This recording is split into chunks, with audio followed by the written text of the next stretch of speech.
Incominciamo questo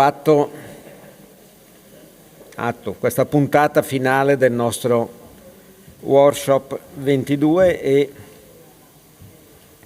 innanzitutto io ringrazio i partecipanti che sono da sinistra Paolo Comini, non Aldo Soldi. Aldo Soldi è a casa col Covid, si scusa, ci saluta e quindi Paolo, che è comunque uno dei dirigenti di Banca Etica, gentilmente si è reso disponibile per sostituire Aldo Soldi, che è vicepresidente. Poi qui alla mia sinistra c'è Marco Perosa, del direttore area strategica, ricerca e pianificazione della Fondazione Carisap, la Fondazione Cassa di Risparmio di Ascoli Piceno, Luciano Gallo di ANCI Emilia Romagna e Jacopo Sforzi, ricercatore di Eurixe, che è qui per aver condotto nel corso dell'ultimo anno, presumo fosse anche un po' di più, dopo magari, una ricerca che uscirà tra poco, no? In corso di stampa, quindi poi ci sarà sicuramente la notizia e la recensione su Impresa Sociale, un'interessante ricerca su esperienze di comunità attive, la dico così, no? Penso che si sono organizzate su vari fronti, quello energetico, sociale, culturale e così via. E quindi perché quando abbiamo messo a punto questo nostro workshop, pensato di invitare queste persone.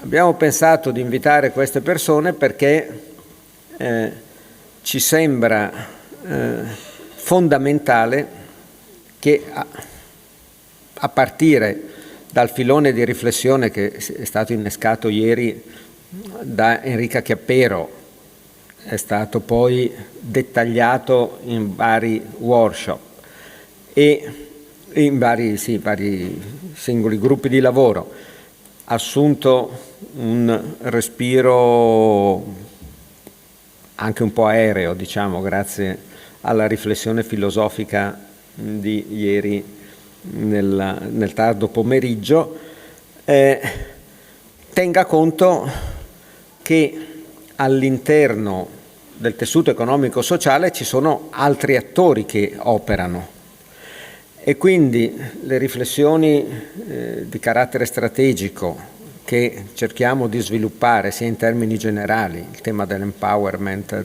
la visione senniana, insomma, che ci ha proposto Enrica Chiappero e le esperienze che abbiamo analizzato nei vari gruppi, tengano conto che nessuna impresa sociale è un'isola e che di necessità, come naturale caratteristica per tutte le organizzazioni, per tutte le imprese, ma in particolare per le imprese sociali, è importante relazionarsi con altri mondi coi quali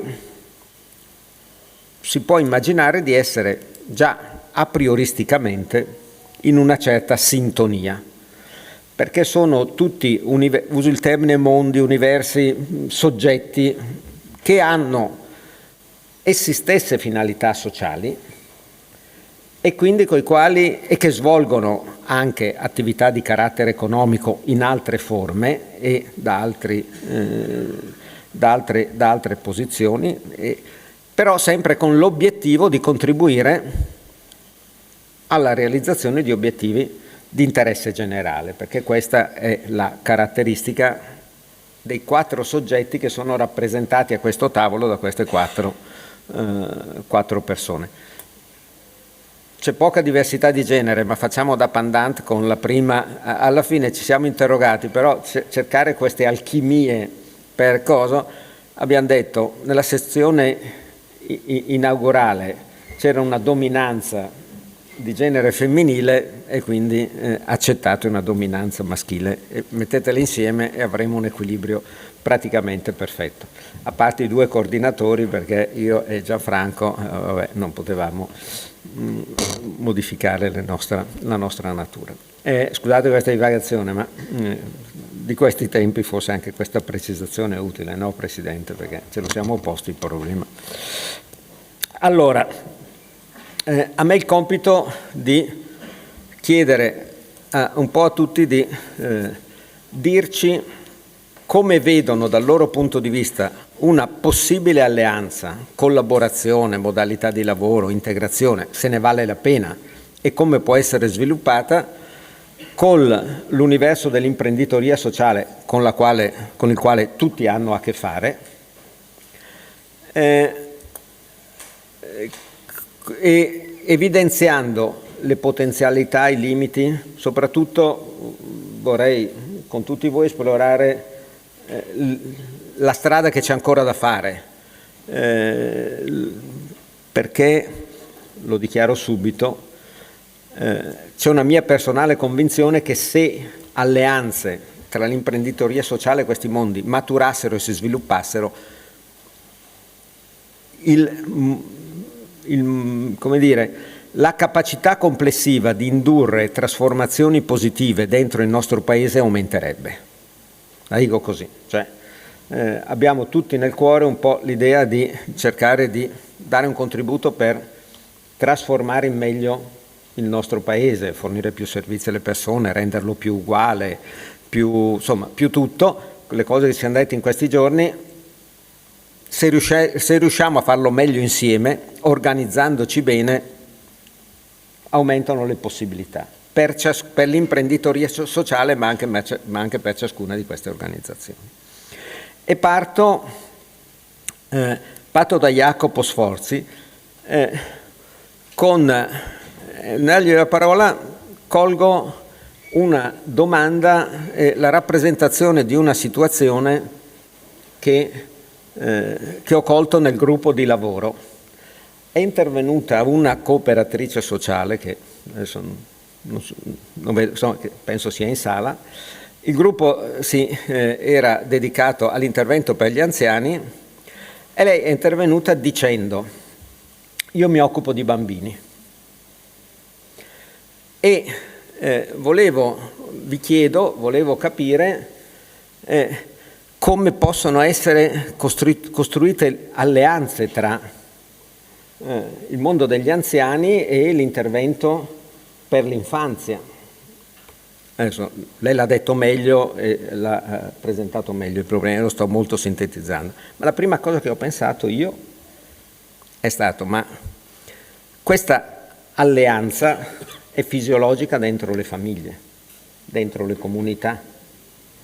Elisabetta Donati aveva appena finito di dire che le statistiche di non so quale l'Istat forse o qualche altro i centri di ricerca che lei assiduamente frequenta, che sfornano statistiche, dice che il 52% dei bimbi è oggetto di una cura costante e impegnata da parte dei nonni. E mi è venuto in mente che nel periodo in cui ho fatto l'assessore, ho cercato di promuovere un servizio che si chiamava Tempo per le Famiglie, che era un'organizzazione di quartiere dove i nonni non stavano da solo con i loro nipoti, ma i nonni insieme stavano con i nipoti di tutti. Cioè una dimensione comunitaria individuale diventava organizzazione, che era poi sostenuta anche dall'amministrazione e talvolta era organizzata anche dalle cooperative. E mi sono detto, devo dire che non ho avuto, nel momento in cui ci siamo messi a sostenere questo tipo di iniziativa, una esplosione di domande da parte delle cooperative del territorio, che invece erano molto interessate a continuare a gestire gli asili nido secondo gli standard, eccetera, e gli altri servizi, gli accreditamenti. E allora mi sono detto, e questa è la domanda che pongo a Jacopo, sulla quale poi dopo sarò molto più breve. Ho fatto questa introduzione, ma dopo anch'io sarò rapidissimo poi nei miei interventi. E non emerge forse dalla tua ricerca che c'è una capacità, ma anche una esigenza di maggiore capacità da parte del mondo dell'imprenditoria sociale di capire quali sono le dinamiche che si stanno sviluppando dentro le comunità per costruire in forma organizzata e imprenditoriale, dare veste imprenditoriale e organizzata a queste dinamiche e trasformarle in attività economica senza perdere la dimensione sociale, e che forse uno sguardo un po' più attento a queste dinamiche, come emergono anche dalla tua ricerca, aprirebbe spazi enormi, come oggi per esempio si aprirebbero spazi enormi se le cooperative sociali cominciassero a pensare di essere luoghi che integrano la capacità dei nonni, delle famiglie e dei bimbi di stare insieme, ovviamente cercando di capire come questo può diventare oggetto anche di una gestione economica col pagamento degli operatori, la mobilitazione del volontariato, eccetera, eccetera, cioè una capacità di progettualità sociale che sia in linea con le dimensioni delle dinamiche di costruzione della comunità che spontaneamente qua là stanno emergendo. Ok, grazie per la domanda. Beh, innanzitutto buongiorno a tutte e tutti. Allora, come diceva Felice all'inizio, appunto noi come Eurix ormai da un paio di anni ci stiamo occupando di una ricerca che si chiama appunto Comunità Intraprendenti, il cui obiettivo è cercare appunto di mappare tutte quelle che sono delle forme di auto-organizzazione da parte, diciamo, della comunità locali per rispondere a nuovi bisogni emergenti e anche in realtà per cercare di intercettarne appunto, diciamo, quelli che sono, diciamo, i cambiamenti continui della società. Quello che emerge dalla ricerca innanzitutto è il fatto che queste realtà si stanno costituendo perché non trovano spesso nelle forme già esistenti le risposte a questi bisogni, e quindi vediamo appunto nascere anche nuovi modelli cooperativi che non sono ancora giuridicamente riconosciuti e quindi fanno fatica anche, diciamo, a posizionarsi. Vediamo ovviamente nascere, diciamo, tante realtà del mondo appunto, diciamo, sia del terzo settore legato, diciamo, soprattutto all'associazionismo, sia a quelle realtà che hanno una vocazione più imprenditoriale, ma per quello che fanno rientrano sempre in attività di terzo settore, e quindi noi stiamo cercando appunto un po' di analizzare quelle che sono le loro caratteristiche. Venendo alla domanda che mi è stata appena fatta, ciò che emerge è sicuramente, diciamo, un aspetto secondo me abbastanza interessante. Si parla ormai da tanti anni di comunità, il concetto, diciamo, il termine più che il concetto di comunità è anche abusato perché tutti ne parlano senza mai cercare di capire cosa si intende realmente per comunità. E quindi quando noi scriviamo cerchiamo sempre, diciamo, di aggiungere alla parola comunità, perché quello che gli dà valore è quello che ci aggiunge accanto, aggiungerci comunità locale, perché sennò si parla di comunità linguistiche, comunità etniche, comunità religiose, comunità di pratica e via dicendo. La comunità locale invece è qualcosa, diciamo, legato al fatto che delle persone per necessità, per scelta o per obbligo vivono in uno stesso territorio. Vivendo in uno stesso territorio, lì vi vivono, vi lavorano, fanno attività ricreative e quindi condividono fondamentalmente un territorio e quindi uno spazio fisico. Questa condivisione non vuol dire necessariamente condividere valori, credenze, obiettivi e stili di vita, ma quello che è interessante è che vivendo nello stesso territorio queste persone interagiscono in qualche modo tra loro. E quindi anche nelle sessioni che ho seguito sia un po' stamattina sia ieri, spesso si parla della comunità che dialoga con altri attori, la pubblica amministrazione, le fondazioni, le banche, eccetera. Ecco, in realtà la comunità è fatta da tutti questi soggetti, perché una comunità non può essere considerata solo e esclusivamente le persone, se no si usa il termine spesso di società civile. Quindi una comunità è un insieme di famiglie, imprese e istituzioni. Quindi di singoli soggetti, di mondo dell'imprenditorialità a 360 gradi, quindi anche il mondo profit oltre al mondo del terzo settore.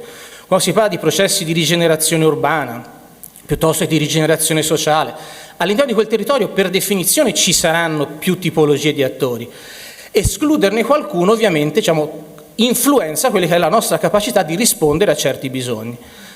Quindi, parlando appunto di bambini, di anziani, parlando di categorie, noi ormai siamo abituati a ragionare per categorie e quindi anche le attività che noi andiamo a svolgere si rivolgono in genere ad un'unica categoria, e questo, siccome quando si parlava all'inizio, quando Felice parlava di alleanze, potenzialità e limiti, ecco, è ovvio che se ragioniamo per categorie il vantaggio è che io mi specializzo e quindi è più semplice lavorare solo e esclusivamente con i bambini piuttosto che lavorare con tutto quello che è una comunità a 360 gradi, dagli 0 anni fino ai 100, sperando di arrivarci più o meno tutti. Il problema è quando invece dobbiamo ragionare con categorie molto diverse tra loro, e quindi è normale che è difficile ragionare in termini di faccio un servizio per i bambini che hanno bisogno di alcune cose, faccio un servizio per gli anziani che hanno bisogno di cose molto diverse tra loro. Però cosa succede se io provo a metterle insieme? E oggi questi modelli che noi stiamo studiando cercano di mettere insieme più tipologie di soggetti a cui rivolgersi. Innanzitutto per quale motivo? Uno, perché uno dei lati positivi forse di certi momenti, nei periodi di crisi, e infatti noi mappiamo appunto anche un po' la nascita di questi modelli e vediamo che a partire dal 2008 c'è un'impennata di questi modelli, quindi crisi economica, poi di nuovo nascono durante il periodo del Covid e adesso appunto stiamo cercando di monitorare anche con tutto il tema della crisi energetica e quindi quella crisi finanziaria che sta accompagnando, quanti ne nasceranno. Nei periodi di crisi siamo tutti molto bravi a lavorare insieme e a fare squadra, però ci attiviamo soltanto in questi momenti. Spesso nella vita quotidiana siamo talmente presi dal nostro fare quotidiano che ci dimentichiamo questo. Lavorare insieme però che cosa permette? Permette di raggiungere collettivamente degli obiettivi che singolarmente o non sarei in grado di raggiungere o magari potrei raggiungere ma a costi molto più alti. Ecco, e quindi... Jacopo, siamo usciti dal Covid tutti con i peana sulla comunità, no? Quindi alla comunità, abbiamo scoperto la comunità. Adesso che il Covid si va, c'è un problema, rapportarsi con la comunità è innanzitutto un conoscere, vabbè, ma questo ma è un fare o un essere? Allora... che tradotto in terminologia organizzativa ha a che fare con l'organizzazione del tuo lavoro o anche con i tuoi assetti istituzionali? Allora, ha a che fare con entrambi. Quando si parla di comunità, innanzitutto dal nostro punto di vista, da quello che emerge dalla ricerca, è che bisogna ripensare il modo di essere comunità e di sentirsi comunità. Di essere comunità vuol dire il fatto di riconoscere il fatto che apparteniamo ad una comunità che non può essere solo esclusivamente la mia organizzazione, soltanto il mio luogo di lavoro, né tantomeno può essere soltanto la famiglia nella quale vivo. Il fatto di sentirsi comunità vuol dire che tutti devono giocare il proprio ruolo. Come dicevo prima, il vantaggio della specializzazione è quello che io sono molto bravo a fare una cosa, ma se la faccio in modo individualistico e indipendente dal contesto nel quale mi muovo sarà poco efficace. Quindi devo capire come mettere insieme tutte le diverse specializzazioni che nel tempo si sono create, che devono essere mantenute per lavorare in rete tra di loro. Ecco, ma nella comunità abbiamo l'elefante nella stanza, no? E questo elefante si chiama pubblica amministrazione. Adesso, no, non ha il fisico dell'elefantino, ma però insomma,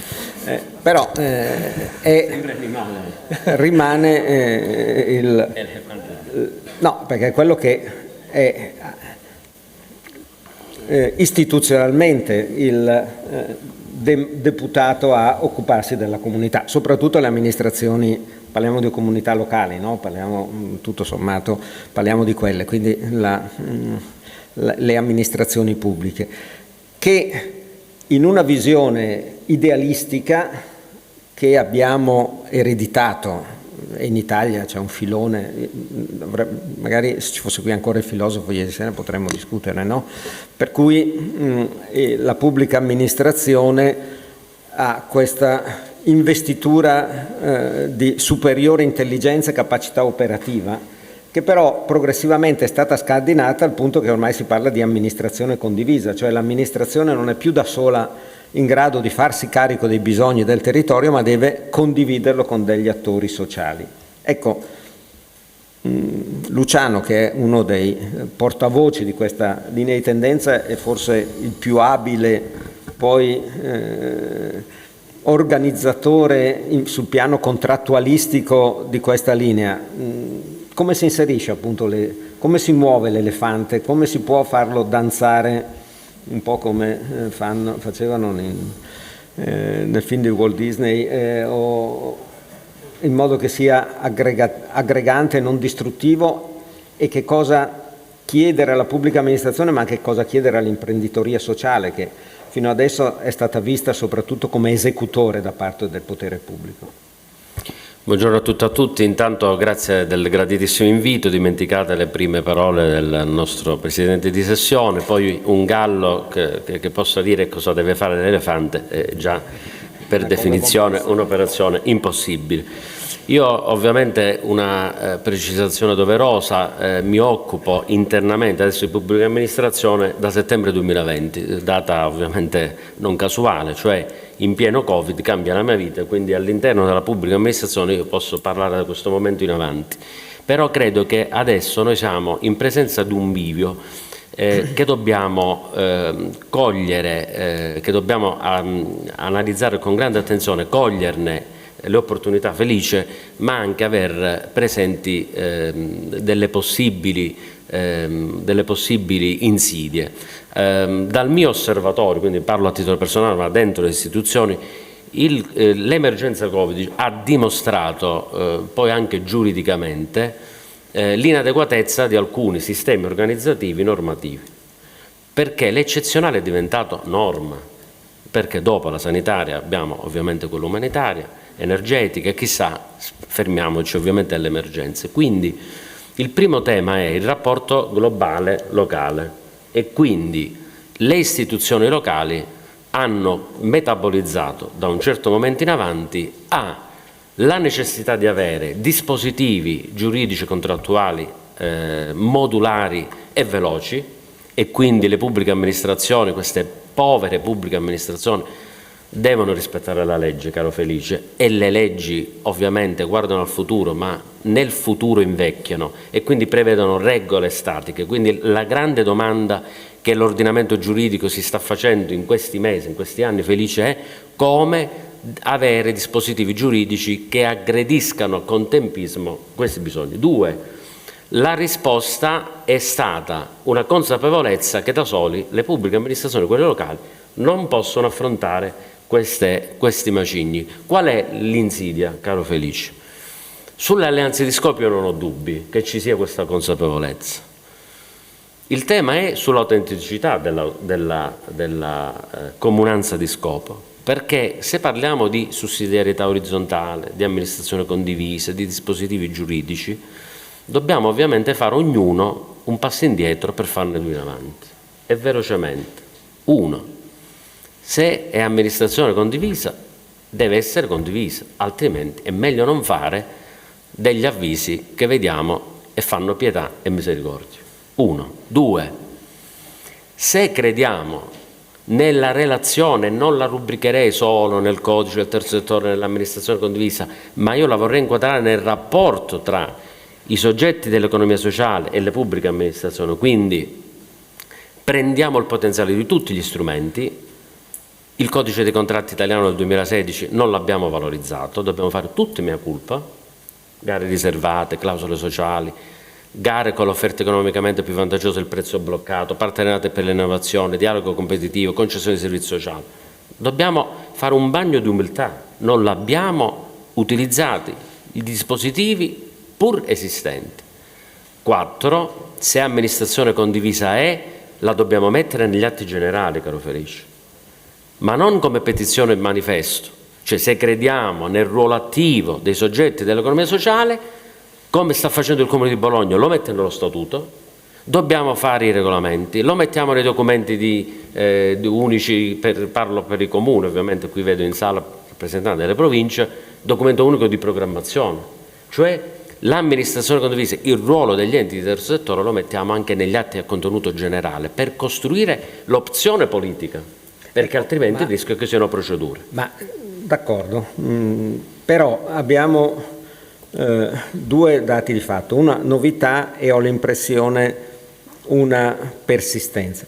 La novità è che insieme abbiamo, il giorno dopo dell'uscita del codice, organizzato il club degli amici del terzo settore, perché ci rendevamo conto, forse proprio quelli del club, no, degli amici, che era una legge probabilmente promulgata perché sottovalutata, non percepita nella sua portata trasformativa. Per cui abbiamo detto: questo articolo ha bisogno di un po' di amicizia, di un gruppettino di fondamentalisti, perché è una legge che ha spostato molto in avanti la possibilità operativa.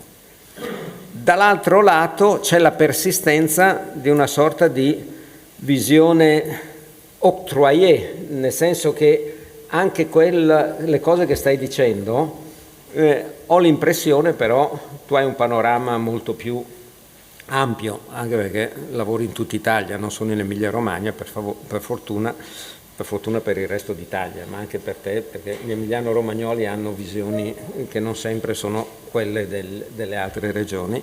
C'è una sorta di attesa che quello che tu dici sia in qualche modo di nuovo fatta propria e concessa dalla pubblica amministrazione all'imprenditoria sociale e al mondo del terzo settore, e non probabilmente conquistata con la messa in campo di una capacità di relazione con la pubblica amministrazione che sia finalmente paritaria. Telegraficamente assolutamente sì, però voglio introdurre per controbilanciare il ramo ente del settore che non ho sviluppato affatto, sarò telegrafico, e concludere però per la pubblica amministrazione. Allora, intanto formazione congiunta, solo formazione congiunta, perché dobbiamo parlare la stessa lingua, dobbiamo convincerci dell'utilizzo di questi strumenti. Due, dal mio osservatorio minimo, ma vedo una consapevolezza politica oramai su questi istituti. Quindi dobbiamo saldare la componente politica con quella amministrativa. Gli uffici. Consapevolezza politica sul fronte della pubblica amministrazione. Sindaci, assessori assolutamente adesso considerano l'opzione politica di questi strumenti. 3, purtroppo dobbiamo comunque prendere atto che la pubblica amministrazione rispetta il testo unico degli enti locali, la 241. Quindi come si fanno ancora i concorsi? Reclutandoli come se dovessero svolgere un mestiere antico. E quindi anche qui, se faccio coprogettazione, forse, come dice sempre l'amico Felice, non devo reclutare l'esperto di gare e contratti, oggetto tra l'altro della qualificazione delle stazioni appaltanti, un altro macro tema, ma forse mi serve un esperto di questi processi. Lato enti di terzo settore, e qui potremmo fare anche degli esempi felici, no? Bando Borghi, Ministero della Cultura, PNRR, grandissimi partenariati tra pubblica amministrazione e comuni per riqualificare i borghi. Purtroppo devo certificare che soprattutto c'è stata la logica dell'avviso pubblico e non della proposta venuta dagli enti di terzo settore che, partendo dalla coprogrammazione, ho un'idea su quel borgo, elaboro una proposta, la porto all'amministrazione, celebro l'evidenza pubblica, ti porto un partenariato. Ecco, su questo devo dire che sono un po' deluso, e quindi diciamocelo francamente, questi strumenti postulano a un'adesione convinta nella creazione di una vera comunanza di scopo, non una comunanza di scopo alla Covid, cioè abbiamo l'emergenza, dobbiamo fronteggiare l'emergenza. Significa volere un'altra forma del potere pubblico. Lo dico, io sono giovane della pubblica amministrazione, ma a me non piace quando si dice che con l'amministrazione condivisa ci deve essere un recesso del potere pubblico. Non sono assolutamente d'accordo. La pubblica amministrazione non deve e non può, e non bisogna chiedere alla pubblica amministrazione di recedere. Cambia il volto di quel potere pubblico. È un volto sussidiario, è un volto di una pubblica amministrazione che sostiene gli enti di terzo settore. E dobbiamo cambiare tutti, Felice, però. Dobbiamo cambiare come pubblica amministrazione, perché l'amministrazione condivisa non è minacciare le riserve, la penale o la rescissione contrattuale. Ma dal lato dell'ente di terzo settore non ci sono le riserve di legittimazione antica, io sono il soggetto che da 20 anni ho gestito, io. No, si parte da un foglio bianco e si dimostra nei fatti di avere idee, di saperle trasformare in proposte sostenibili, proposte durevoli, e soprattutto, lo dico amo tra l'altro la cooperazione sociale, perché nel senso come ho sempre amato le pubbliche amministrazioni, un ruolo di leadership che la cooperazione sociale deve avere anche nei confronti degli enti di terzo settore più fragili, associazioni, APS, ODV, in un ruolo anche di partenariato, per esempio che abbiamo avuto nel bando Borghi.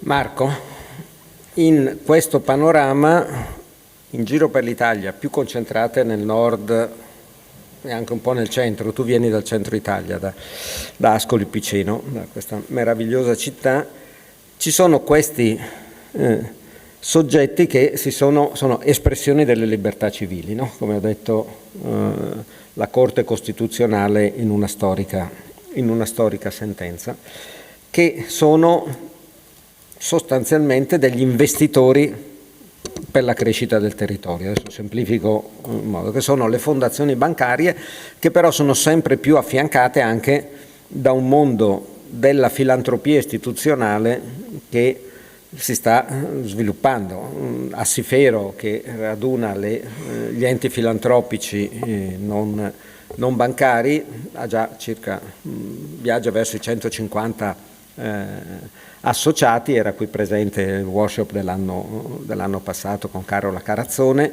e quindi c'è tutto il mondo della filantropia istituzionale che si sta sempre più affermando come un soggetto importante nello scenario del terzo settore.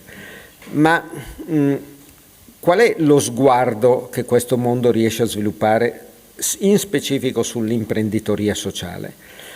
Perché l'imprenditoria sociale dovrebbe essere una sorta di moltiplicatore delle risorse, perché l'imprenditore per propria natura riceve delle risorse e crea del valore aggiunto, si dice anche in un modo un po' approssimativo dal punto di vista aziendale, e quindi è nella parabola dei talenti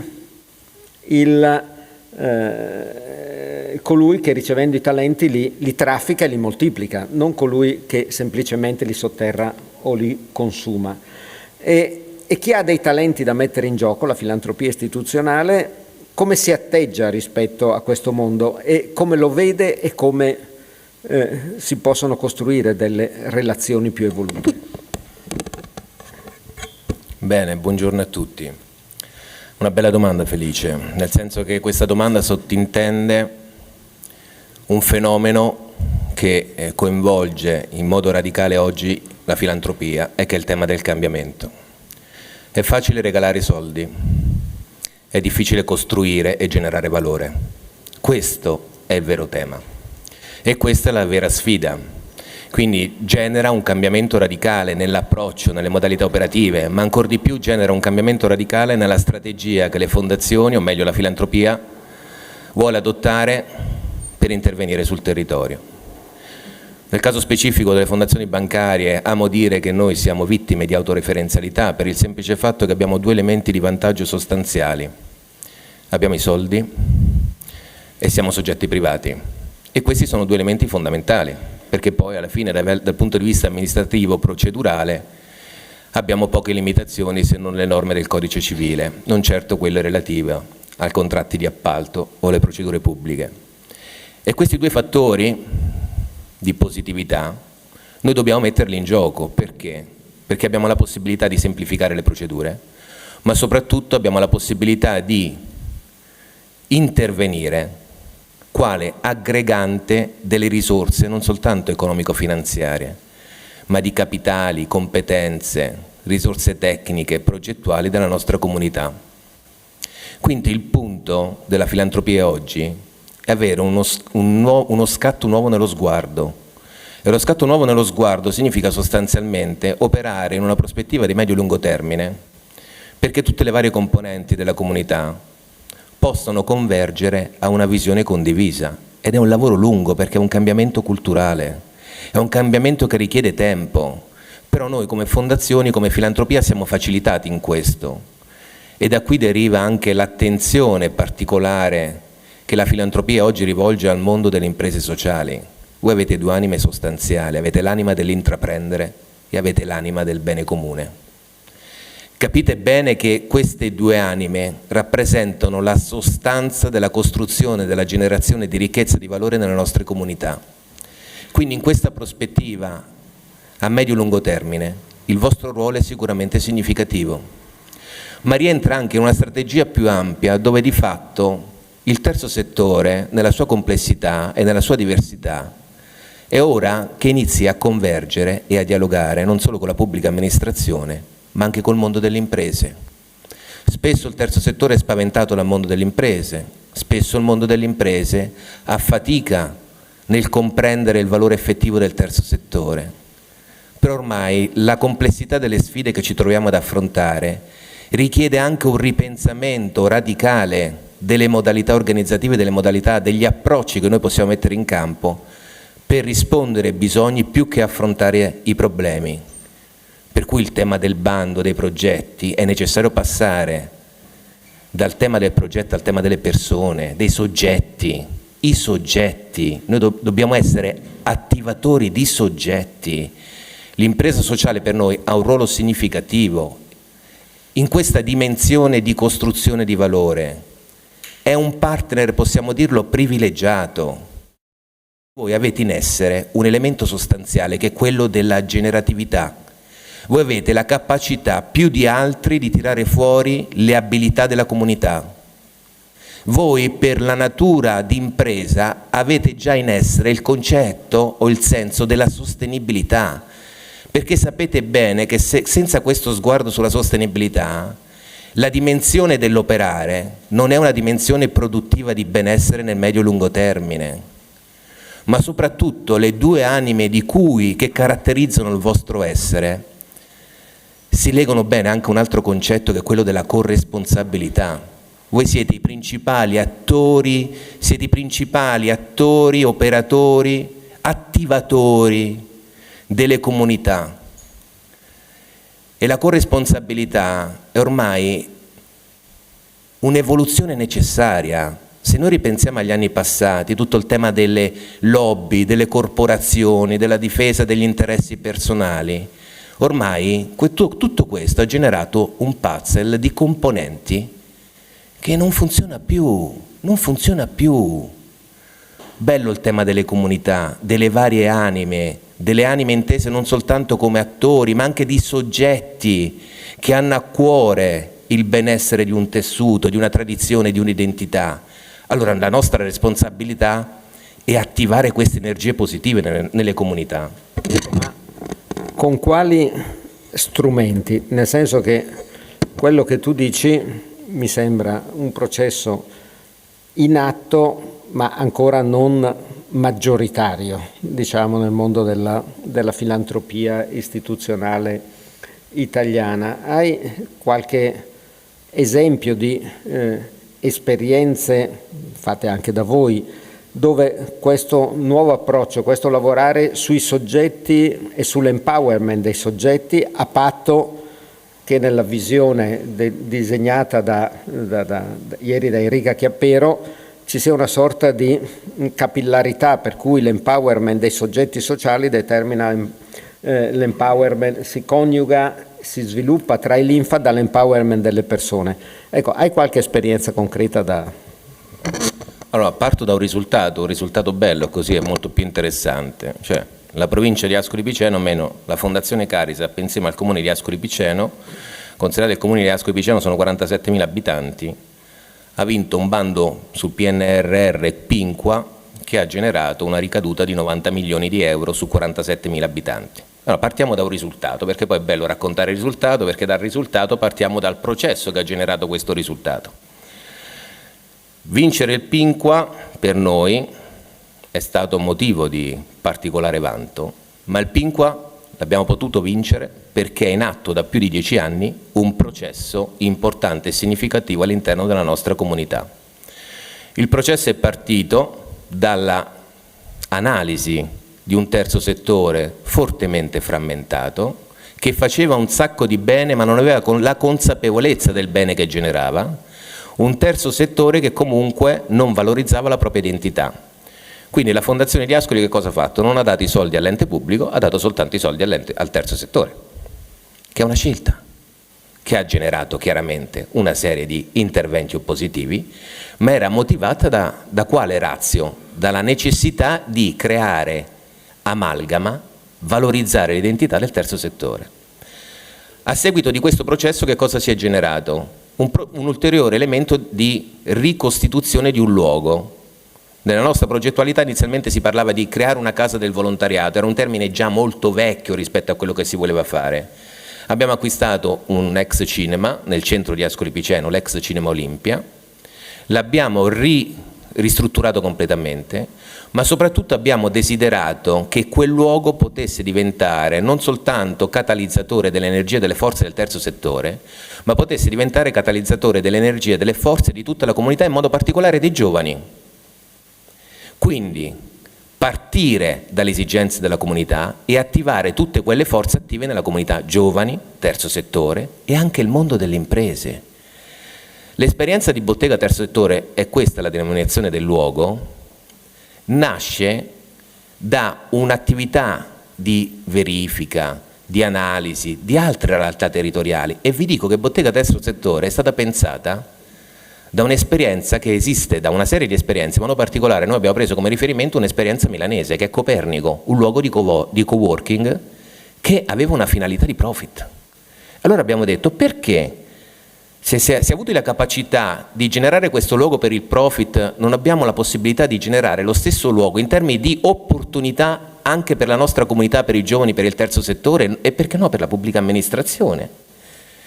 E anche per il mondo delle imprese. Quindi abbiamo sovvertito sostanzialmente il paradigma di ragionamento, cioè la logica è stata quella di dire da soli non si va da nessuna parte, creiamo un ecosistema dove nella complessità delle relazioni, dei rapporti, delle conflittualità che inevitabilmente ci sono, vogliamo costruire che cosa? Non solo una strategia di intervento, ma ci vogliamo dare una visione di comunità che desideriamo. È stata quella la difficoltà più grande. Allora il dialogare, l'ascoltare, la Fondazione genera un'attività di ascolto continuativa. Ma perché? Perché non è un'attività di natura istituzionale, è avere a cuore quali sono i bisogni, le sorti, le necessità, le esigenze del terzo settore della comunità. È un modo naturale di essere. Paolo, c'è una vulgata che è molto diffusa, per cui il mondo del terzo settore, l'imprenditoria sociale in particolare, non riesce ad esprimere tutte le sue potenzialità e a svilupparsi. In realtà è l'unica area imprenditoriale che ha continuato a svilupparsi negli ultimi 20 anni a dispetto di crisi, di bolle, eccetera, eccetera. Però la vulgata continua a essere che c'è poca finanza per sostenere l'imprenditoria sociale. Vengono fatte anche ricerche dove ho l'impressione che certe volte si confonda l'apporto della finanza con la possibilità di avere risorse per coprire i costi, che è una cosa un po' diversa, almeno quando leggo queste ricerche, ma dopo magari con Jacopo, che è un ricercatore, faremo qualche considerazione sul mondo della ricerca. Questa carenza di finanza, ovviamente tu rappresenti uno dei soggetti, ma non sei l'unico soggetto che opera in modo abbastanza specializzato. È un dato reale, corrisponde a una inadeguata capacità di risposta a una capacità di attivazione da parte dell'imprenditoria sociale, o c'è una carenza di capacità di attivazione da parte dell'imprenditoria sociale? Insomma, questo sviluppo, questa alleanza è un'alleanza matura, efficace, o c'è ancora molto da fare? Grazie, buongiorno a tutte e a tutti anche da parte mia. Allora, mi stimoli felice subito a fare una precisazione, perché era proprio nelle righe dell'intervento che hai anticipato, che mi hai sollecitato, quello della finanza. Cosa intendiamo? Io semplifico molto, lo sappiamo forse tutti, ma un minuto lo uso anche per dire quello, no? Abbiamo sentito filantropia, la finanza sostanzialmente denaro che viene dato a prestito deve essere restituito. Semplicemente semplifichiamo un po', così è più chiaro. È una vulgata, sono d'accordo con te, perché in realtà in questi ultimi anni stiamo assistendo a una disponibilità di risorse che vengono magari ma non esplicitamente dette o messe a disposizione cosiddetto del terzo settore o dell'impresa sociale, ma per finanziare iniziative ad impatto sociale e ambientale. E per quanto riguarda Banca Etica, oggi, seppur non in modo esclusivo, il mondo dell'impresa sociale e del terzo settore è ancora il principale attore che riesce a coniugare e quindi la parte imprenditoriale e la parte di ricaduta sociale e ambientale della propria attività. Quindi, seppur non possiamo affermare che questi fondi siano a disposizione del terzo settore, ma c'è della finanza disponibile per le attività cosiddette impatto sociale e ambientale. Quando parliamo di finanza, chiaramente pensiamo principalmente alle banche, che io tra l'altro rappresento, una Banca Etica in questo caso, ma dobbiamo sempre di più, ci sono anche altri attori, a partire, ci sono dei fondi di impatto molto interessanti, penso di poterne citare alcuni, visto che comunque non hanno a che fare con Banca Etica, ma quindi non so, Sefea, il fondo Impact, altri, quindi che mettono a disposizione in questo caso prevalentemente con attività di supporto in equity, e quindi c'è finanza anche da quel punto di vista. Lo ricordavamo prima nel corridoio, per esempio da qualche anno, e non ha avuto grande successo, l'iniziativa MISE, Ministero Invitalia, Italia Economia Sociale, che mette a disposizione liquidità per progetti a tassi agevolati, anche qui finanza, quindi con l'impegno a restituirla. Quindi c'è, però rimane sottoutilizzata oggi. Io in questo caso porto l'esempio di qualche dato della nostra banca, di Banca Etica, piccolo, dove sicuramente uno degli ambiti di priorità di intervento è quello del terzo settore, dell'economia sociale in generale, e da qualche anno, inizio anno, oltre a fare i nostri budget economici, facciamo anche dei budget di obiettivi, no? IAF, così chiamato perché poi si usano tutte queste cose in inglese, dove ci siamo detti per il 2022 vorremmo arrivare a finanziare, cioè il nostro monte impieghi, che è su 1,3 miliardi circa, l'ideale sarebbe arrivare a intorno al 33% dedicato al terzo settore. Poi ci sono altri, insomma oggi a fine agosto siamo al 28, rotti% per rispondere effettivamente. Allora, cos'è che questa alleanza non è ancora compiuta nemmeno in un soggetto che per sua natura come Banca Etica ne è molto sensibile. Sicuramente c'è un tema di rigidità della normativa, sicuramente per quanto riguarda il settore bancario, dove l'analisi del merito creditizio oggi è sempre più schiacciata su elementi oggettivi e numerici, e di questo comunque l'impresa sociale ne deve tenere conto. Quindi l'invito, sicuramente l'avrete già sentito, non sarò il primo a farlo, è certamente uno stimolo a progettare con grande attenzione anche rispetto alla sostenibilità economica, quindi in questo caso, per quando si parla di finanza, la capacità di rimborsare il prestito. Questo qui certamente è un ambito. Anche il 2021-2022 sono stati ulteriormente, con l'arrivo delle cosiddette LOM, se non voglio introdurre termini troppo tecnici, però di restringimento. Quindi sicuramente da questo punto di vista vi lascio questo stimolo a lavorare molto anche sugli aspetti economici. Dall'altro lato concordo con quello che dice Felice, perché nella nostra esperienza dobbiamo provare a portare a sistema che avere attenzione ai numeri, ma contemporaneamente alle ricadute sociali e ambientali che poi si generano nella comunità dove l'impresa sociale opera, e quindi tutto quello che è stato detto prima, è un elemento che abbassa anche il rischio di credito. Su questo c'è ancora da fare.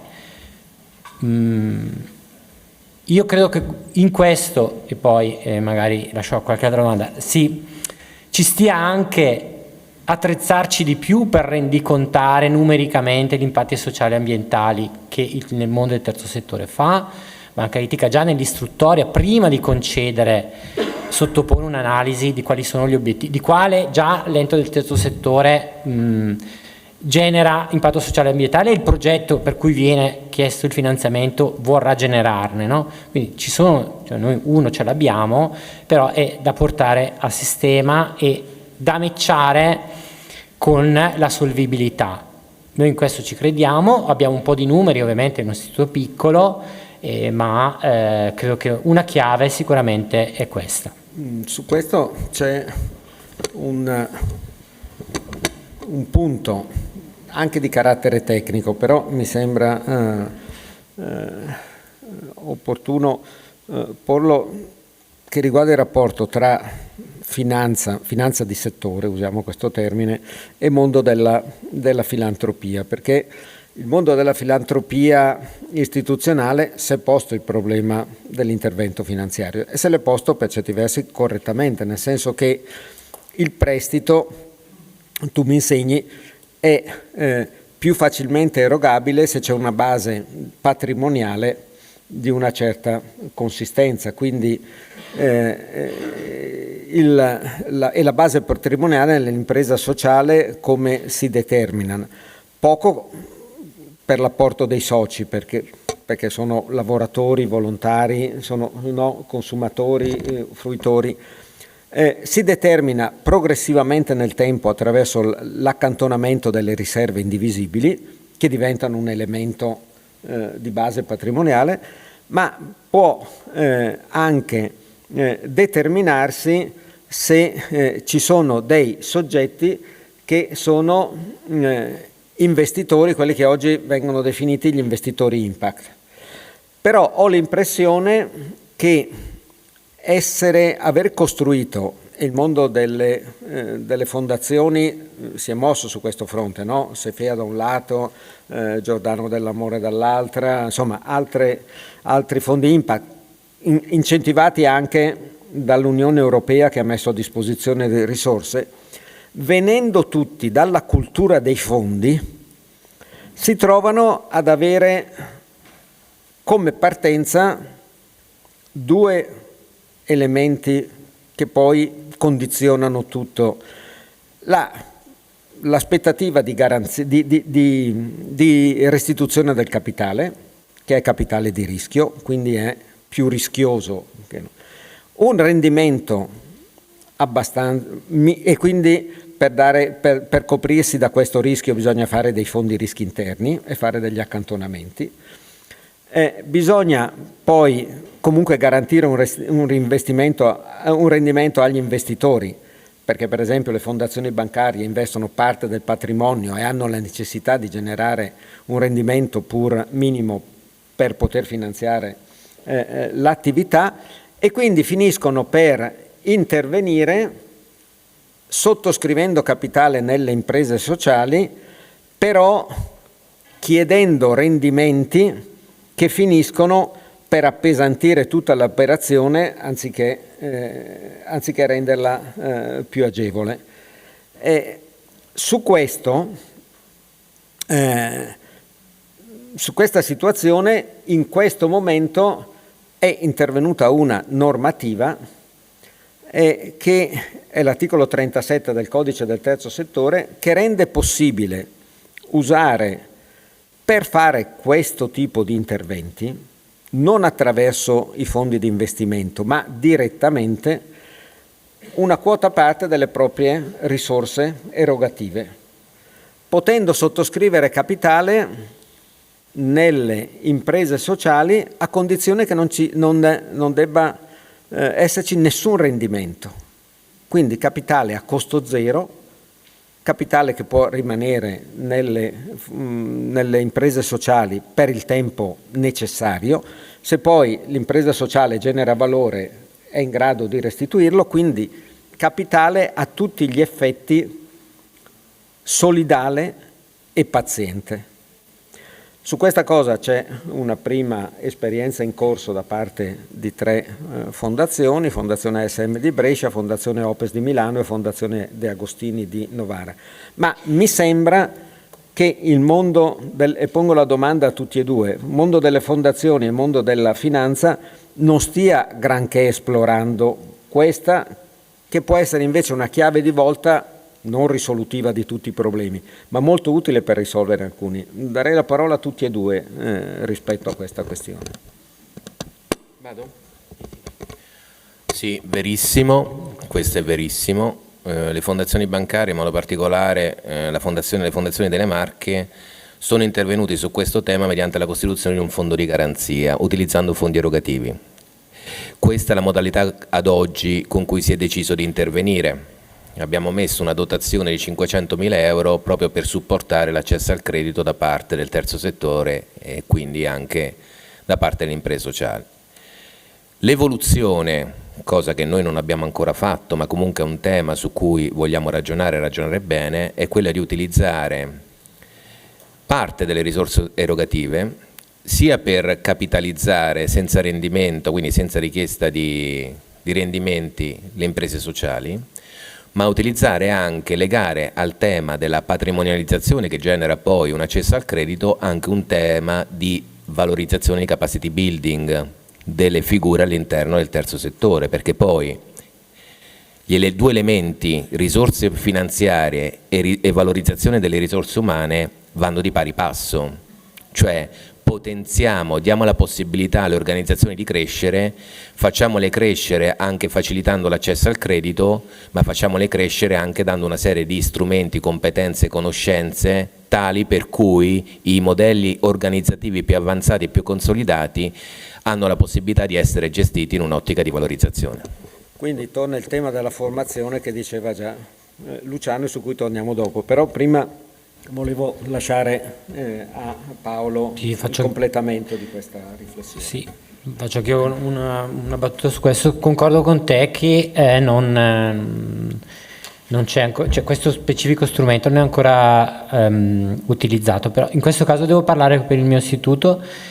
Io credo che c'è molta attenzione a quel cambiamento del mondo filantropico che c'è stato descritto nell'intervento precedente, proprio perché in tal senso Banca Etica sta incrociando e tentando di rafforzare, anzi diciamo forse di avviare, perché poi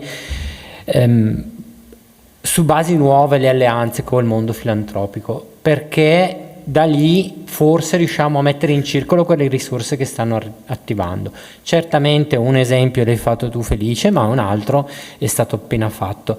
Anche perché se ci rivolgiamo agli stessi soggetti, è vero che poi le istruttorie ognuno le fa, poi le banche hanno i propri vincoli eccetera, però il confronto anche di 2 enti che con modalità diverse, a debito, filantropia, ma condividono l'obiettivo, può far nascere davvero delle alleanze preventive che possono poi risolvere anche i vulnus, che in questo caso il vulnus è che c'è finanza e in qualche modo non riesce ad arrivare al progetto.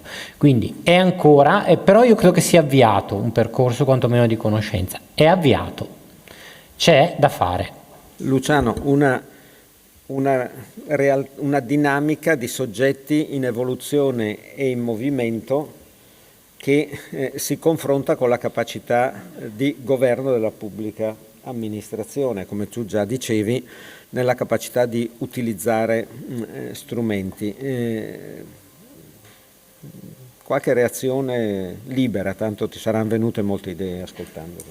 Assolutamente sì, il bello di questo tavolo animato e guidato da te è che appunto puoi confermare o meno alcune anche esperienze, e partirei da un'esperienza, se me lo consentite, telegrafica. io seguo il Fondo dell'Innovazione Sociale della Presidenza del Consiglio, che sta tentando di mettere insieme i soggetti di questo ecosistema, no? Pubbliche amministrazioni, adesso 18 comuni ammessi a finanziamento, finanziatori, Banca Etica è uno dei finanziatori di alcuni partner, chiaramente ci sono le pubbliche amministrazioni, enti di terzo settore.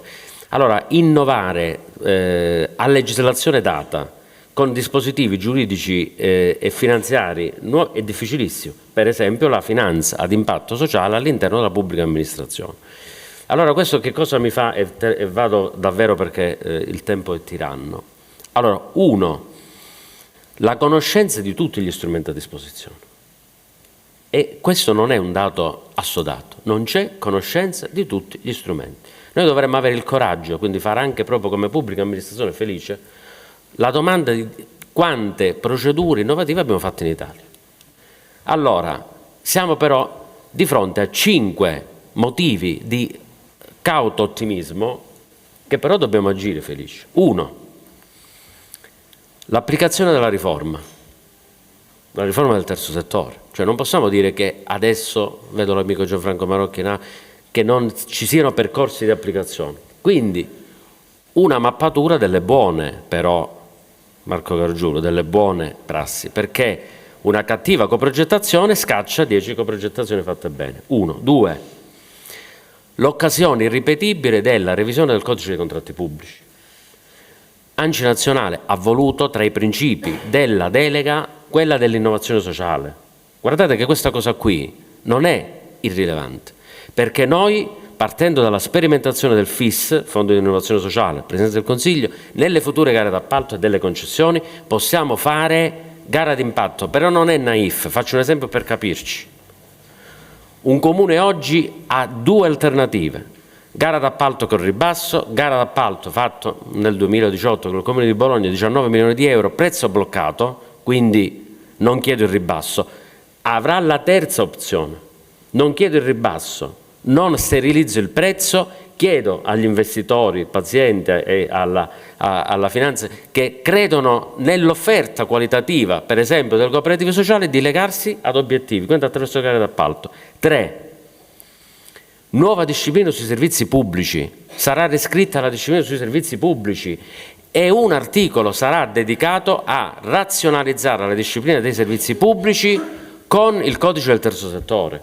Ovviamente se io guardo la bozza, che non è per fortuna ufficiale, ma è ufficiosa, mi cadono le braccia, perché se vado a vedere la norma sul affidamento dei servizi pubblici al terzo settore, ma come ANCI Nazionale ci saranno le barricate su questo, ve lo posso dire, ma non perché io amo il terzo settore, perché è fondatamente da un punto di vista giuridico così. Non si può dire che gli affidamenti al terzo settore devono essere gratuiti, dobbiamo costruire anche felice una lettura fondata giuridicamente dove il terzo settore è attività non lucrativa, non gratuita, e quindi anche sui servizi pubblici. E chiudo poi sul pezzo propositivo, il quinto motivo di grande speranza e ottimismo da parte mia. Poi c'è la dimensione regionale, non solo leggi regionali, non solo progetti pilota, ma anche tutta la catena dei fondi, FS Plus e FESR. Nell'FS Plus, articolo 14 del regolamento europeo, abbiamo le azioni sociali innovative, partenariati dal basso,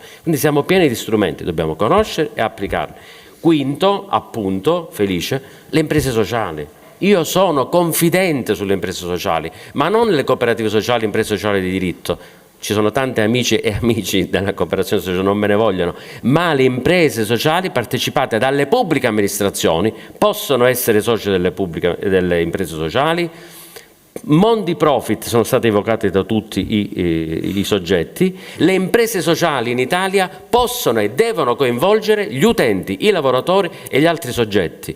Questo tempo, il prossimo tempo, io credo che possiamo e dobbiamo soprattutto affrontarlo attraverso le imprese sociali di nuova generazione. E chiudo però felice, senza un modello organizzativo modificato, un OGM, un organismo giuridicamente modificato nella pubblica amministrazione, perché come a breve cambieranno le stazioni appaltanti, per essere chiari, per fare una gara in PPP la pubblica amministrazione deve avere un esperto di economia economico-finanziaria e matrice dei rischi. Allo stesso modo, caro Felice, nelle pubbliche amministrazioni, se crediamo nell'amministrazione condivisa, se crediamo nel terzo settore e se crediamo nell'innovazione sociale, dobbiamo mettere il più possibile in apice della pubblica amministrazione, Felice, dirigenti, soggetti che facciano innovazione sociale trasversale e due, non c'è il welfare come terzo settore, ma dobbiamo renderlo anche qui trasversale, che sia un ufficio di staff del sindaco, che sia un soggetto apicale. Il terzo settore, il diritto del terzo settore è trasversale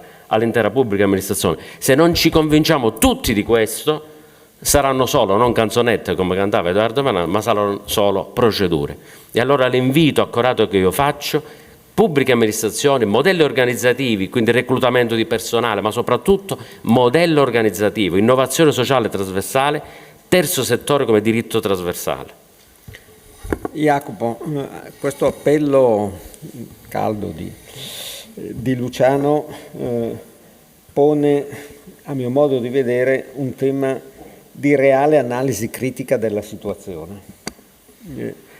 Io ho l'impressione che nella pubblicistica, ma anche nella ricerca, e che è frutto anche della ricerca, quindi ti pongo questa domanda come ricercatore, prevalga un po' l'approccio da buone notizie, il che bello, che bello, che bello.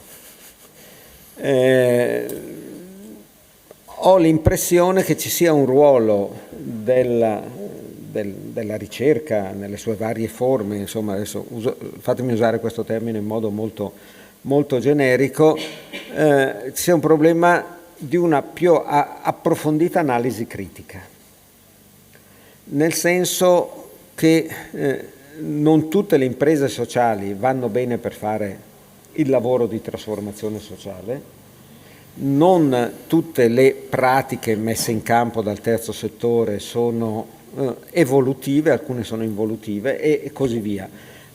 Non hai anche tu l'impressione che ci sia un po' il timore di provare attraverso la ricerca a separare il grano dall'olio rispetto al panorama che si ha davanti? Beh, sicuramente allora il tema delle buone pratiche colpisce tantissimo anche la ricerca, e spesso anche la ricerca si limita a raccontare appunto quelli che sono i modelli che funzionano. In realtà l'obiettivo della ricerca dovrebbe essere mettere in evidenza non tanto il modello funziona, ma cercare di capire perché alcuni modelli funzionano, perché alcuni modelli che avrebbero le stesse caratteristiche non funzionano o semplicemente funzionano in modo diverso. Per cui limitarsi a ragionare appunto di nuovo per categorie, per imprese sociali, per forme giuridiche, spesso può essere un limite, perché se fosse sufficiente la forma giuridica, pensiamo al territorio nazionale, non avremmo tutte le disuguaglianze sociali ed economiche che esistono, perché basterebbe applicare quel modello.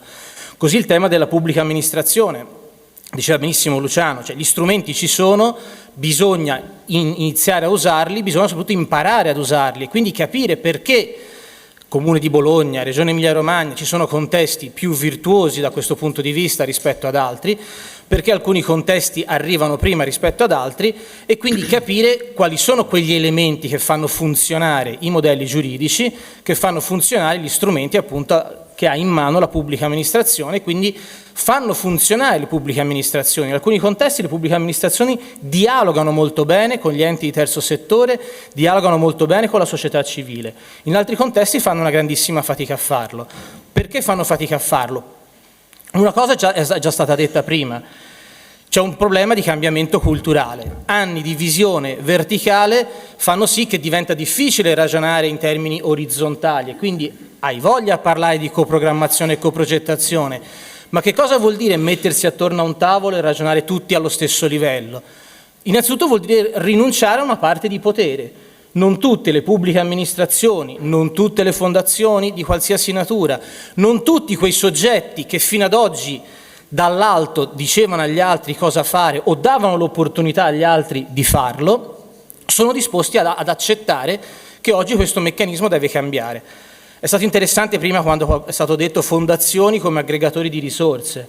Sicuramente questo è un elemento fondamentale, ma interessante è anche iniziare a ragionare davvero non tanto come coprogrammazione e coprogettazione come strumento tecnico, ma come approccio, come filosofia che tutti, attori profit e non profit, dovrebbero imparare a utilizzare, proprio per ragionare in termini, diciamo, di cooperazione a 360 gradi tra soggetti diversi, ciascuno mettendo a disposizione le proprie competenze e le proprie risorse.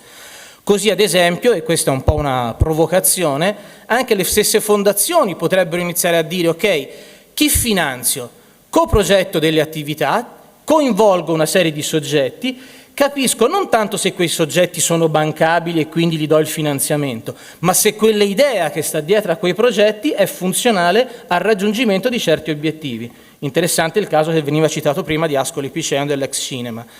Quindi capire davvero chi metta attorno a un tavolo, quali sono quelle condizioni che mi permettono di far funzionare quei progetti, e se mi rendo conto che attorno a un tavolo mancano delle competenze, intercetto altri soggetti che possono venire tranquillamente anche dal mondo profit, che non deve essere visto come il nemico da tenere, diciamo, fuori dalla porta, perché se ragioniamo in questi termini non ne usciamo, perché hanno più capacità sotto certi punti di vista rispetto al mondo del terzo settore, ma capire che cosa possiamo apprendere dai differenti mondi.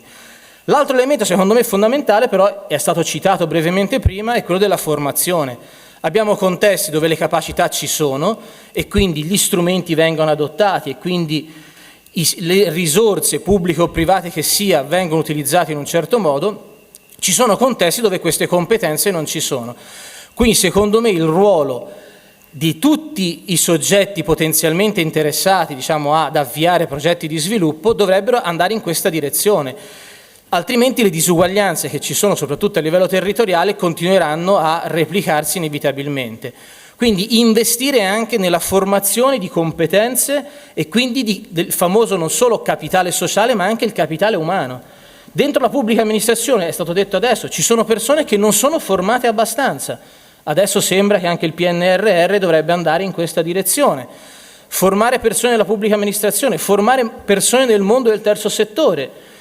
Non che me ne vogliano certe categorie, ma a volte vediamo che tante realtà fanno fatica perché non hanno nessuna capacità né di tipo economico, non ce l'hanno quelli della pubblica amministrazione, ma spesso non ce l'hanno anche chi opera nel terzo settore, né di tipo manageriale, né di capacità di lettura appunto del territorio. Sanno benissimo fare altre cose, ma gli mancano alcuni pezzi. Quindi, e concludo, secondo me, diciamo, quello che è fondamentale è cercare davvero, diciamo, di capire in che modo formare e accompagnare, e questo è anche compito della ricerca, mettere in evidenza quali possono essere gli strumenti che vanno in questa direzione, affinché tutti i soggetti siano messi nella stessa condizione di poter prendere parte al processo di sviluppo. Altrimenti solo alcuni attori andranno avanti e altri rimarranno spettatori e quindi soggetti passivi che si limitano ad aspettare i bandi, a guardare quello che succede, nella speranza che qualcuno dall'alto gli aiuti a svilupparsi. Io chiuderei qui per poi dare la parola a Marco Musella, che come Presidente chiuderà i nostri lavori come gli compete e gli tocca. Mi sembra che da questo dialogo sia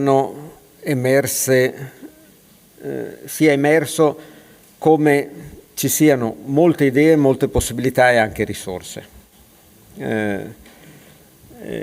Io, Marco, credo, facciamo un conto, le erogazioni delle fondazioni bancarie si avviano verso i 2 miliardi l'anno, no?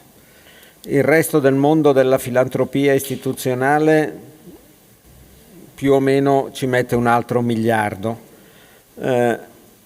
Se sono anche altri impegni ovviamente, ma se i 2/3 di queste risorse fossero destinate, come poi di fatto sono in larga misura, al terzo settore, sono 2 miliardi l'anno, che sono un PNRR permanente.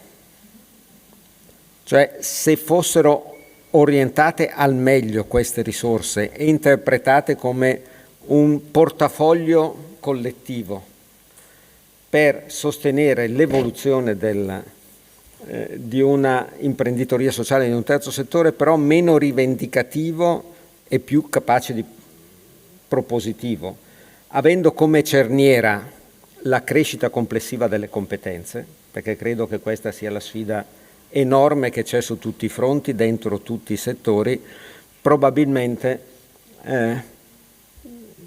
non solo non avremmo bisogno del PNRR, ma in realtà creeremmo una situazione dove, avendo un nostro PNRR permanente, riusciremmo ad attivare molte risorse, ma soprattutto, quello che importa, molte più risposte a una società e a un paese che ha molto bisogno di risposte su molti fronti. Io vi ringrazio i 4 che hanno accettato di farsi della tavola rotonda, e do la parola a Marco. Solo 2 parole conclusive, anche per darci poi un arrivederci. Ecco, la convinzione che anima Iris Network è quella che l'impresa sociale è un soggetto costruttivo che può dare una mano alla società italiana ad evolvere verso gli obiettivi di benessere maggiore per le popolazioni, valorizzazione delle comunità locali, una situazione migliore di quella che oggi vediamo nel nostro Paese e che forse, potrebbe avere effetti positivi anche sulla situazione che vediamo nel mondo intero, punto da cui avevo iniziato i lavori di questo workshop, perché ci credo molto che alla fine questa situazione internazionale è veramente una sfida apparentemente molto lontana dai nostri territori e dalle nostre situazioni, ma dalla quale non possiamo prescindere qui ed ora. Ora, nei lavori, nella prospettiva che noi anche, ricercatori lanciamo a questa cosa che l'impresa sociale è un fattore positivo della società italiana, costruito a fatica sulla pelle di tanti di noi, sull'energia di tanti di noi che nella ricerca o nella prassi, e tante volte nella ricerca e nella prassi, si sono impegnati per mettere in piedi iniziative che andavano contro la logica di come funzionano le cose in questo mondo, no? Un'impresa o è sociale per definizione o non può essere, si diceva quanto tempo fa, Felice? 30 anni fa, l'impresa o è impresa o è sociale. Oggi non è più in discussione questo, e questo non è più in discussione anche perché c'è stato il nostro piccolissimo contributo anche nel mettere insieme pensiero e azione.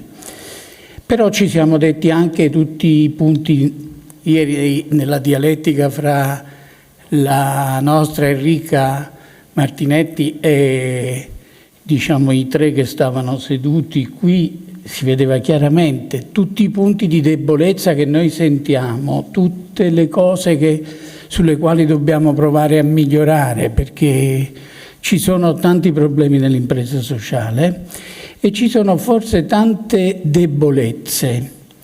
E in queste debolezze noi, pensiamo che fare delle alleanze potrebbe essere una via per aiutare tutto questo mondo a crescere, giustamente, e quindi anche le pubbliche amministrazioni. In fondo i discorsi di Luciano Gallo, che non è proprio il discorso che sentiamo sempre fare anche sulla coprogettazione e coprogrammazione, però 20 anni fa non ci sarebbe stato un Luciano Gallo a fare questi discorsi che abbiamo sentito oggi, come forse un po' più antica di 20 anni, Banca Etica, ma come si fa a fare la banca e l'etica? Eppure, con tutte le contraddizioni, le cose cattive che io sento dire in giro contro Banca Etica, no, poverini, però mi rendo conto che delle volte è un mondo analfabeta sulle cose finanziarie e che quindi il dialogo diventa veramente complicato per chi fa finanza. Allora, noi che qui al tavolo abbiamo 4 persone appassionate, da Jacopo a Paolo, abbiamo 4 persone appassionate di questi mondi con cui noi speriamo di riuscire a realizzare qualcosa di più, perché una parte dei vincoli che noi avvertiamo come che diciamo tarpano le ali alle imprese sociali sono vincoli che dipendono dalla finanza, da una filantropia con cui un vero dialogo su come, diciamo, sulle cose belle che ci ha detto l'altro Marco, diciamo, non è sempre possibile instaurarlo, da pubbliche amministrazioni che sono arretrate, analfabete, che dal punto di vista di questa logica nuova che dovrebbe ispirare l'idea che tutti e due i soggetti, pubblica amministrazione e impresa sociale, o più in generale il terzo settore, hanno un obiettivo comune, che è l'interesse generale, l'interesse pubblico, no? Noi non abbiamo un altro obiettivo e quindi in questo l'alleanza nasce da questo. Allora in questo spero che noi in questi giorni, mettendo a fuoco le debolezze anche dell'impresa sociale, perché nelle nostre sessioni parallele sono uscite tutte le difficoltà, però anche è uscito tutto l'entusiasmo di volere provare a superarle, mettendo insieme questo e questa discussione finale che abbiamo fatto qui, guidati da Felice. Come dire, abbiamo un'energia in più per provare a mettere in piedi ancora, a rilanciare questa sfida, che è una sfida complicata, lo sappiamo, ma che è quella sfida che un poco ci diceva la mia collega economista seniana da tanto tempo, è quella sfida di realizzare strumenti per lo sviluppo umano, che in fondo è l'obiettivo dell'impresa sociale. Allora, naturalmente il mio amico filosofo ci ha gettato un po' di angosce, di dubbi, però come dire, ci ha dato una prospettiva anche interessante, degli spunti provocatori sui quali in qualche modo riflettere e che ci fanno pensare. Ecco, io spero che vi sia piaciuto il workshop organizzato in questo modo e che diciamo in qualche modo ci diate anche dei feedback sempre su come andare avanti, su come provare a continuare a portare avanti i discorsi che abbiamo fatto qua, anche sperimentando cose nuove nei limiti delle nostre forze. E quindi vi darei appuntamento come workshop dell'impresa sociale a settembre dell'anno prossimo, speriamo, naturalmente è presto per dirlo, e se riusciamo proviamo a ritornare a Riva del Garda. Ci sono degli elementi che rendono questa soluzione più comoda, diciamo, fra virgolette, però diciamo, Riva del Garda potrebbe avere la caratteristica di essere un luogo più adatto a questo tipo di incontri, diciamo, dove anche questa sala c'ha qualcosa che non ci favorisce, per dire, a 360 gradi la discussione che pure siamo riusciti a fare.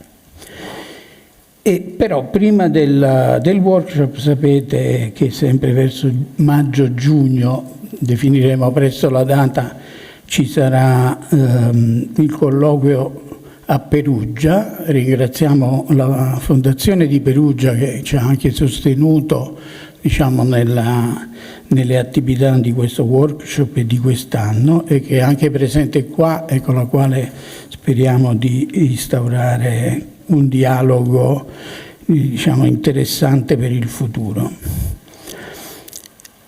Devo ringraziare ovviamente Silvia Renzi, che già alcuni l'hanno fatto, perché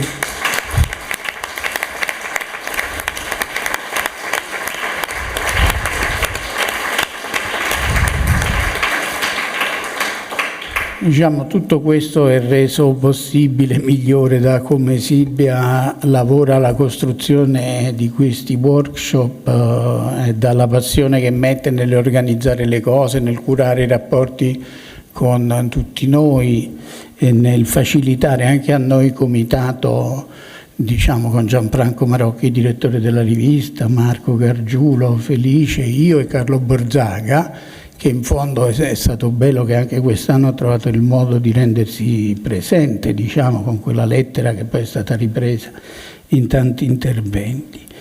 Vi dico anche che gli atti, dico bene, anche se non sono atti in senso formale, e soprattutto i video di questi incontri saranno, diciamo, la settimana prossima, se ce la facciamo, disponibili online. Grazie a tutti e arrivederci a presto.